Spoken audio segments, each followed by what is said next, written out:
All right, section 18.5, cyclic ethers.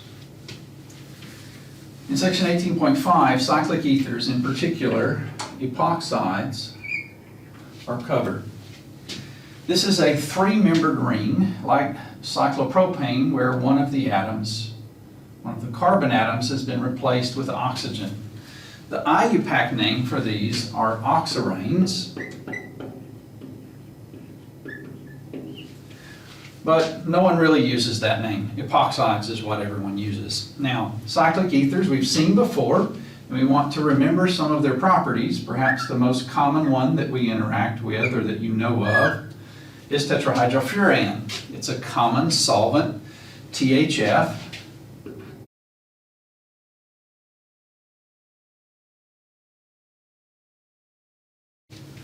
Tetrahydrofuran is a common solvent. So, ethers are fairly stable, particularly under basic conditions. Under acidic conditions, it's a whole other beast. But of course, this three-membered ring would engender a great deal of strain, and so we will see reactivity of these that are very different than in other ethers. So first, let's talk about how we synthesize them.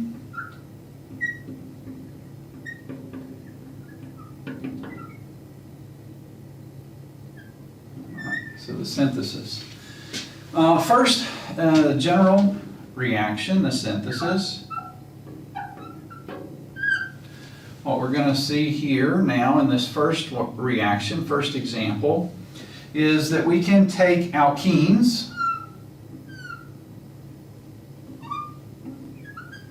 and I'm showing a specific stereochemistry of that alkene. We react it with a peracid. And peracid, the general equation here, or general formula for these,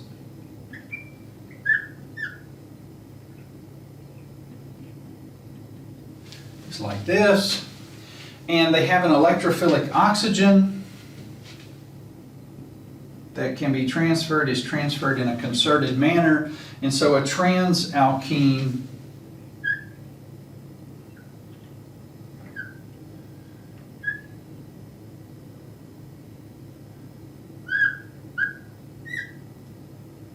will produce a trans epoxide. And likewise, if we use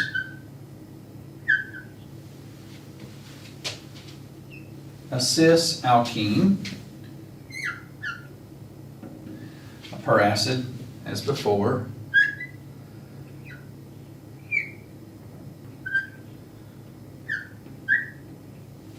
we get a cis epoxide. So,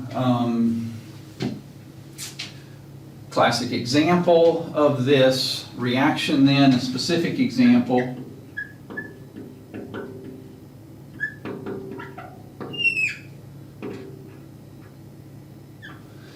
is the epoxidation, for instance, of trans-stilbene. Now, let's expand a little bit on this peracid idea. Very common one used is MCPBA. That equals MCPBA.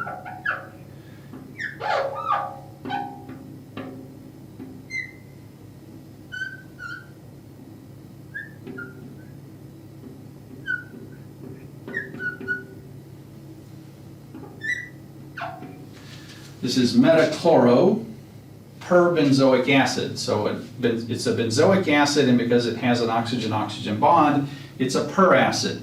It's a peroxy acid. And again, this oxygen is transferable. Sorry, this should not be R here, it should be phenyl. And so we can obtain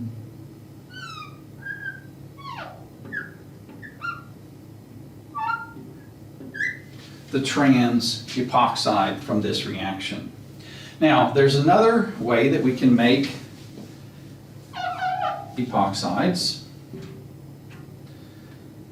and that's through cyclization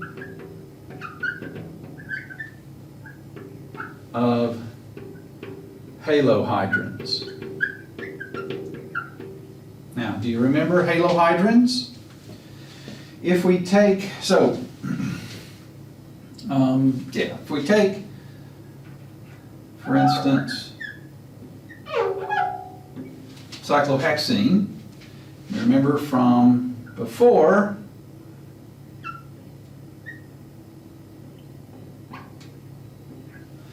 if we do the electrophilic addition in a solvent that can be a nucleophile like water,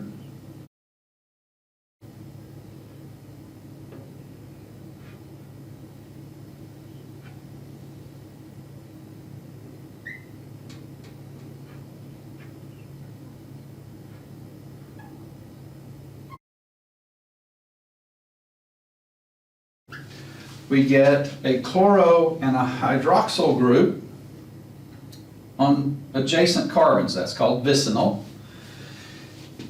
And they have a very specific stereochemical relationship. They're trans to one another, and that trans is part of it. So if we then treat this with a base,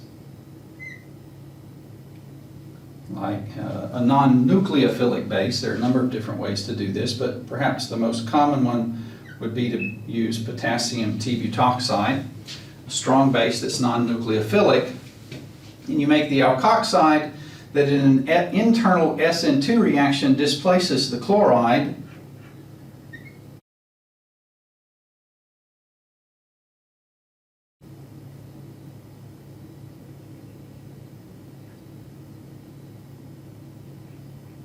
and in the case that we're looking at right now, would produce this cyclohexene epoxide. Okay, by the way, that nomenclature that I just used is sort of a common way to refer to these. This is a cyclohexene epoxide, so we've oxidized it, or cyclohexene oxide, actually it will often be called. All right, so that's synthesis of epoxides, 18.5.